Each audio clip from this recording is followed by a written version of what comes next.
आप सभी का राजकीय महाविद्यालय श्री कर्णपुर के यूट्यूब चैनल में स्वागत है। आज हम बीए प्रथम वर्ष में भौतिक भूगोल विषय में अपक्षय व मृदा निर्माण के संदर्भ में चर्चा करेंगे। पृथ्वी की सतह पर प्राकृतिक कारणों द्वारा शैलों के अपने ही स्थान पर यांत्रिक विधि से टूटने और रासायनिक विधि से वियोजन की क्रिया को अपक्षय कहा जाता है। ये एक स्थितिक क्रिया होती है, यानी अपने ही स्थान पर ये घटनाएं घटती है। साधारण तात्पर्य चट्टानों के अपने स्थान पर टूट फूट से है। अपक्षय की क्रिया को निम्न शब्दों में संबोधा जा सकता है कि अपक्षय चट्टानों के टूट फूट की वह प्रक्रिया है जिसके अंतर्गत चट्टानें विघटन तथा वियोजन द्वारा ढीली पड़कर तथा विदीर्ण होकर अपने स्थान पर बिखर जाती है। तो अपने ही स्थान पर चट्टानों का यांत्रिक क्रिया से हो या रासायनिक क्रिया से टूटना अपक्षय कहलाता है।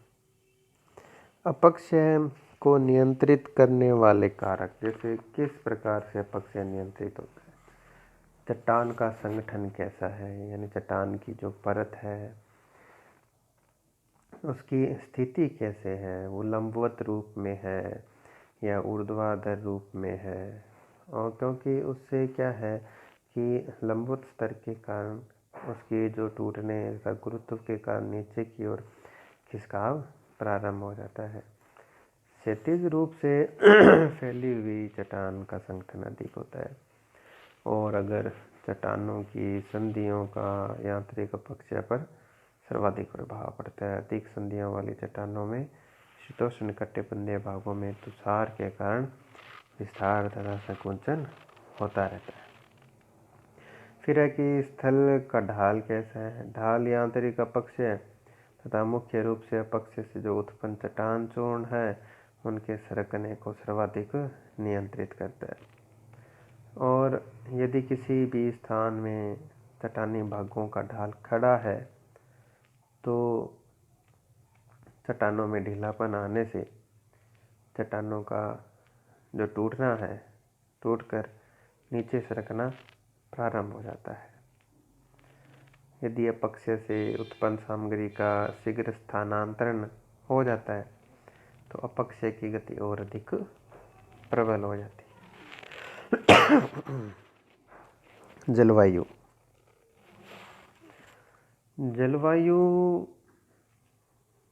उष्णकटिबंधीय आर्द्र जलवायु भागों में अत्यधिक जल के कारण रासायनिक अपक्षय अधिक होता है। इन जगहों में नमी और ताप की अधिकता के कारण सभी प्रकार के लवण के जो अपक्षालक कार्य होते हैं, घुलाकर बहाने की क्रिया को अपक्षालन कहते हैं, तथा घोलक कार्य अधिक सक्रिय होते हैं, जिस कारण धरातलीय भागों में रासायनिक अपक्षय तथा अपक्षालन घोलन अधिक होता है। उष्ण और शुष्क भागों में उष्णकटिबंधीय मरुस्थलीय भागों में यांत्रिक अपक्षय अधिक होता है, क्योंकि चट्टानी भागों में दिन के समय अधिक तापमान तथा रात के समय कम तापमान के कारण चट्टानों का फैलना और संकुचन होते रहने के कारण उनमें चट्टानों में एक ढीलापन आ जाता है, जिससे चट्टानें टूट फूट होती रहती है। किसी स्थान की जो वनस्पतियां हैं वो आंशिक रूप से अपक्षय के कारक भी हैं और अवरोधक भी हैं। वनस्पतियां अपनी जड़ों द्वारा चट्टानों को जकड़े रहती है, जिससे कि चट्टानों का संगठन अधिक बढ़ जाता है। इसी प्रकार वनस्पतियों के जो आवरण से सूर्य तप आदि का प्रभाव आवरण के नीचे वाली चट्टानों में नहीं हो पाता। इस प्रकार जिन भागों में वनस्पति स्थित होती है वहाँ अपक्षय सीमित भी रहता है। अपक्षय के प्रकार। अपक्षय के जो मुख्य प्रकार है वो भौतिक या यांत्रिक है, रासायनिक है और प्राणी वर्गीय है।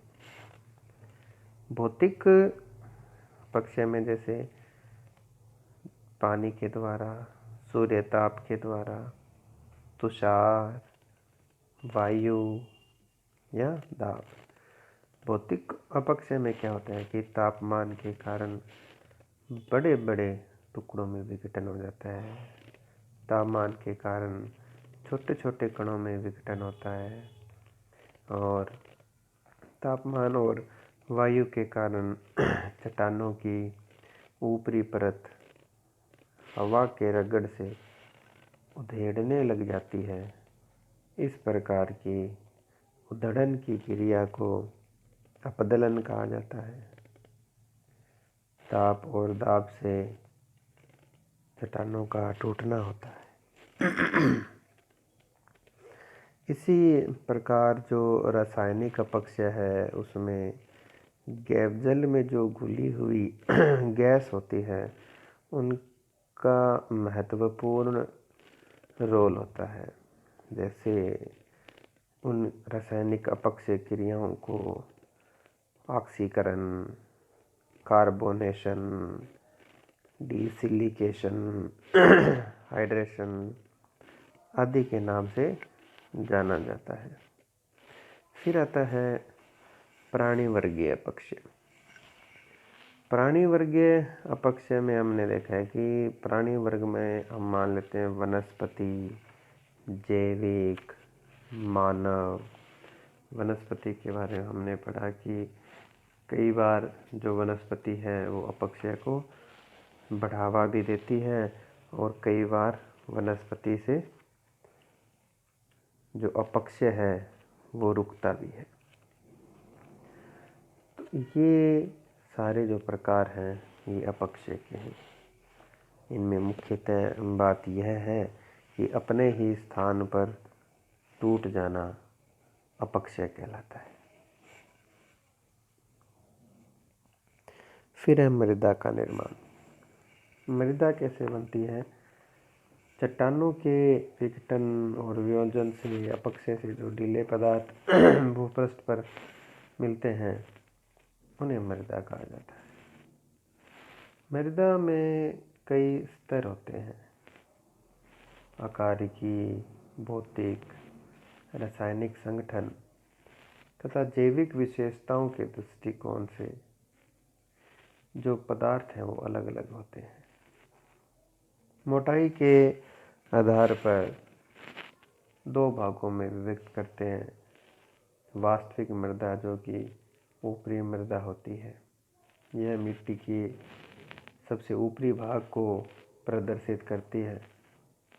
इसी भाग से पौधे तथा जो मिट्टी के सूक्ष्म जीव हैं उन्हें आवश्यक पोषक तत्व मिलते रहते हैं। जो निचली मृदा होती है सब सोइल, इसके अंतर्गत आधार शेल के विघटित और वियोजित ऊपरी भाग को सम्मिलित किया जाता है। इसमें पौधों के लिए वांछित पोषक तत्वों का अभाव रहता है। किसी भी स्थान में भूतल से लेकर नीचे स्थित आधार शेल के बीच स्थित ढीले एवं असंगठित पदार्थों को मिट्टी कहते हैं। स्थल मंडल पर वनस्पति आवरण तथा अपक्षय से अप्रभावित आधार शेल के मध्य स्थित मृदा मंडल एक महत्वपूर्ण जैविक भट्टी या जैविक कारखाना होता है। जीव मंडल में मिट्टियों का महत्व अधिक है। क्यों? क्योंकि मृदा मंडल जो है जीव मंडल में ऊर्जा तथा पोषक तत्वों के स्थानांतरण मार्गों का कार्य करता है। यह विभिन्न प्रकार के छोटे सूक्ष्म जीवों को आवास प्रदान करती है। मिट्टियों में विभिन्न प्रकार के जैविक यौगिकों का जनन होता है। मिट्टी मंडल के अंदर ही पौधों तथा जंतुओं से प्राप्त जैविक पदार्थों और आधार शैल से प्राप्त खनिजों का विघटन तथा वियोजन होता है। मिट्टी मानव समाज के लिए भी महत्वपूर्ण है, क्योंकि जो खाद्यान्न है वो मिट्टी से उत्पन्न होते हैं। लकड़ी है वो मिट्टी से मिलती है। तो मिट्टी का महत्व मानव संस्कृति और सभ्यता के लिए एक नींव का कार्य करता है। मृदा का संगठन। मिट्टी की संरचना तथा संगठन का अध्ययन सामान्य रूप से इसके लंबवत संस्तरों के माध्यम से किया जाता है। मृदा मंडल की रचना 2 उपमंडलों में की जाती है। सोलम उपवर्ती मंडल, इसके अंतर्गत अपक्षयित, ढीले तथा असंगठित पदार्थ, जैविक पदार्थ, रासायनिक तत्व एवं जीवित सूक्ष्म जीवों को शामिल किया जाता है। उप मृदा मंडल या रिगोलिथ मंडल, इसके अंतर्गत अजैविक अकार्बनिक पदार्थ, अपक्षयशील तथा रिगोलिथ आते। इनमें जीव नहीं होते। ये मृदा मंडल के 4 प्रमुख संगठन होते हैं: वनस्पति कार्बनिक पदार्थ, अजैविक कार्बनिक पदार्थ, मृदा घोल और मृदा वायुमंडल। इस प्रकार ये जो मृदा का निर्माण होता है ये मुख्यतः अपक्षय पर आधारित होता है।